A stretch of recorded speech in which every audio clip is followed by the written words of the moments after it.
It's amazing how often one can lose his voice. But I can speak now, yay! So, I will be reading My Roommate is a Vampire by Dennis the Menace. Chapter 8 A Dinner and a Show. It was one of the few times that I actually felt grateful to be lacking a horn, despite me sticking out like a sore hoof. I actually was starting to feel sorry for Vinyl Scratch. There were nearly a dozen different types of forks, spoons, and knives, all specifically suited to eating a particular dish on silk napkins. Lacking the ability to levitate objects meant that as a lowly earth pony, I was forgiven for messy eating. I caught her staring at my parents' horns. I squeezed her hoof tightly. Things got off to the kind of start that made you wonder why you had even said yes. What made you think it was even a good idea in the first place? If there was ever a time to get absolutely wasted, this was it. Pleased to make your acquaintance, Miss Scratch. Or would you prefer I call you by your stage name, DJ Pone3? Vinyl Scratch is perfectly fine, she replied without a beat. Tell me, Octavia, darling, how did you meet? I cleared my throat, looking up from the menu that I had studied for the past 5 minutes, keeping an ear turned towards the conversation. As you know, Mother, I found myself, financially challenged. After that gala fiasco, yes, I am aware, Mother interrupted. I moved to Manhattan, since it was all I could afford at the time. I finished. I honestly don't understand why you do not simply move back with us, dear, my father suddenly said. I bit back a retort. What do you think?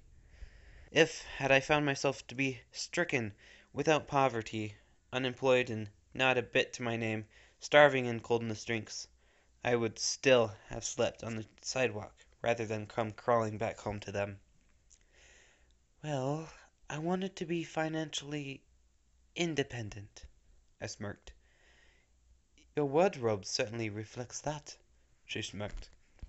My face fell slightly, keeping my expression neutral. Says the mayor wearing more frills and lace than a lingerie store with a husband who looks like a penguin. A brief respite came when waitress came to take our orders for appetizers, gazing down upon Vinyl and I as if we were the dregs of society. Could I have some garlic bread? Vinyl paused. Hold the garlic. And could I have a glass of water? The desire to give myself permanent brain damage was overwhelming. I'll have what she's having, I said simply. With some scotch. I was going to need something strong. Scotch, he chuckled. I believe we raised a mare with expensive tastes, my dear. Mother was less amused. Such strong alcohol, I continued. As I was saying, and you say you met Vinyl Scratch where? I paled. I squeaked. Club. A nightclub, dear? I taught you better than that. Mother was giving me the look. That disappointed, disapproving look that was meant to shame me.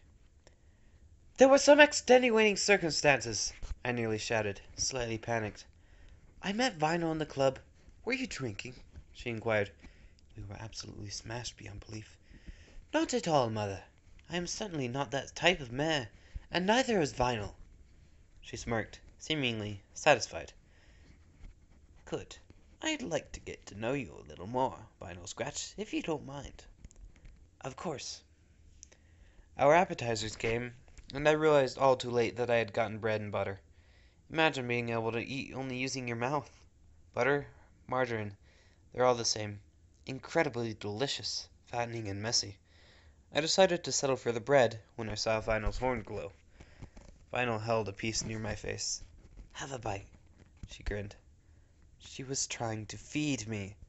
I wanted to die right there on the spot. I laughed, a bit too loudly. Oh, Vinyl! It would have been a faux pas for me to refuse, so I leaned over and took a dainty bite.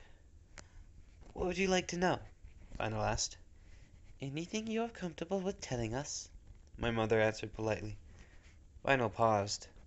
Well, I was born in Ponyville. I lived there for 18 years and set off to pursue my music career in Manhattan, and occasionally Canterlot. Good job, Vinyl.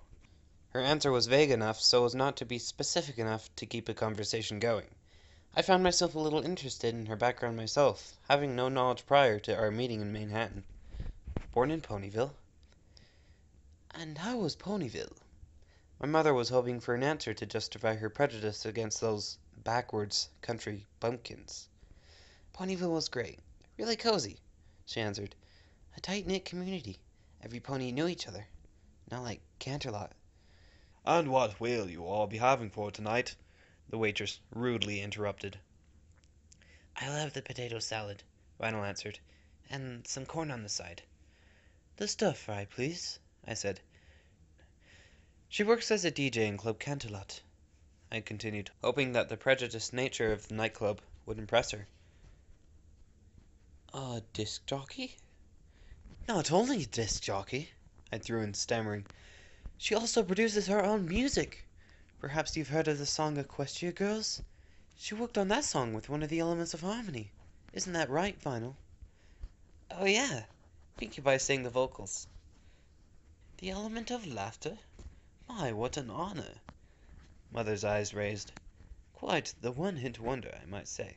I must say, though, I'm afraid I'm not much of an enthusiast of pop music. The way she said it made it sound like it was worse than death. Her off-hoof comment about Vinyl's song being a one-hit wonder made my blood boil. It was insulting. However, Vinyl took it in stride. Thank you. I could scarcely go outside without hearing it, my father added snidely.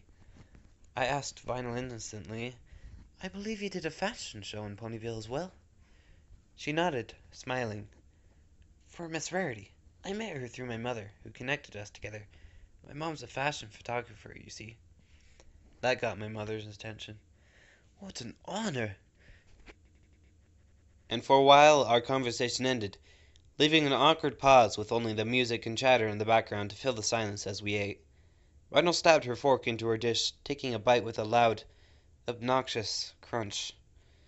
I cringed, glaring at her. Vinyl, I grunted. I thought you ordered a potato salad. Vinyl thankfully swallowed and wiped her lips before answering. I did.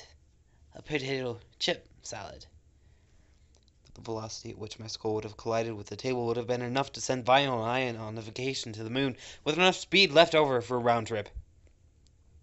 Vinyl and I got to know each other, and we started to hang out a bit more, I explained, leaving out plenty of details. Hang out?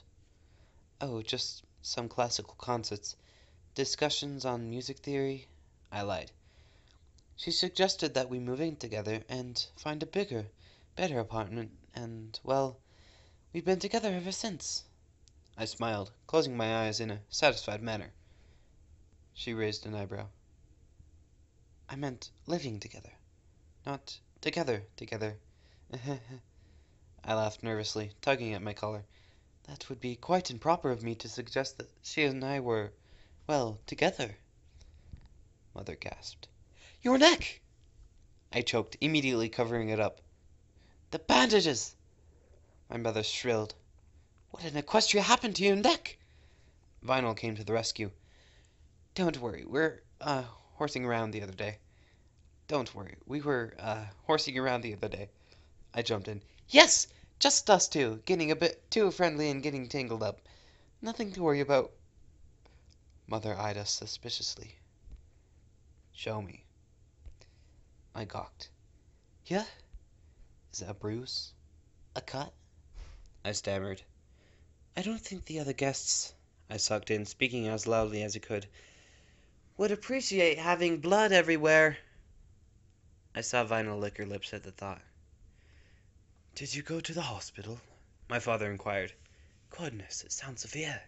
Subject changed now. So, what's for dessert? I sheepishly grinned. I felt sorry for Vinyl to have to listen to their mindless drivel about the superiority of unicorns as opposed to the other types of ponies out there. We spent the next half an hour mostly poking at our dessert, which consisted of the best cheesecake in all of Equestria, crafted with only the finest ingredients and topped off with fresh fruits, nearly rivaling Princess Celestia's own personal chef's cooking. I leaned down, trying to angle my mouth as to not get frosting everywhere. I took a bite and leaned back up. Delicious. Lionel giggled, pointing at me. What? I said. There was a dollop of frosting on my nose. She leaned in, and for a second I thought she was going to lick it off. Instead, she wiped it off and grinned. Such a shame Octavia wasn't born with a horn, my mother lamented. Yeah. Yeah, Lionel said, not exactly agreeing. She looked about ready to crack. I considered using a knife to lobotomize myself. I decided the fork would be better suited to my purposes. Although I think it's amazing how far she's come, despite her disability. Just eat the cake, Octavia. Don't say a word. Not a word. Ouch, my father lamented, rather lamely, examining his hoof. I suppose that was what you got for trying to eat cheesecake with a fork and a knife. I believe I have cut myself. He used his napkin to wipe at his incredibly minuscule cut. 100 bits are going to sue. Vinyl sucked in sharply, her eyes a faint tinge of red. I could see her lip quivering.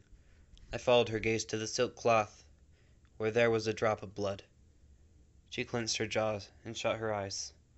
Oh no. Is there something the matter? Nothing! It's nothing! I grabbed Vinyl's hoof and pulled her along. She just needs a moment. She hooked her arm around my neck as I pulled her along. I'm fine, she growled, struggling. Where's the nearest bathroom? Thank you, I blurted. I bucked open the door and threw us both in. I turned on the sink and splashed Vinyl's face with ice-cold water. Vinyl! Vinyl! I slapped her face lightly. Are you all right? I thought you had fed. I did, she grunted, her face tense. You know how it is with us vampires. Warm blood bags everywhere. Don't say that. You're going to be all right. She didn't look all right. Even the sight of fresh blood was enough to send her into a frenzy. She slumped to the tiles, her fangs extended, and her eyes crimson. She was moaning, clutching the sides of her head. It was as if she was trying to psychologically fight off the bloodlust. I squeezed her hoof as tightly as I could, never leaving her side. I think I'm going to be okay, she finally said, after a breather. Really? It's fine. I probably should have taken a sip before we left. I smirked. Well, it's not like you anticipated this. I helped her to her hooves slowly, holding on to her and never letting go. Artie, she mumbled, her head cast down. Hey, shut up. I kissed her on the lips, slightly perplexed as to why her eyes were wide with horror. Vinyl was looking right past me at something. She tried to mumble something as our lips were locked. What? Vinyl pointed behind me. What? What are you... I turned around.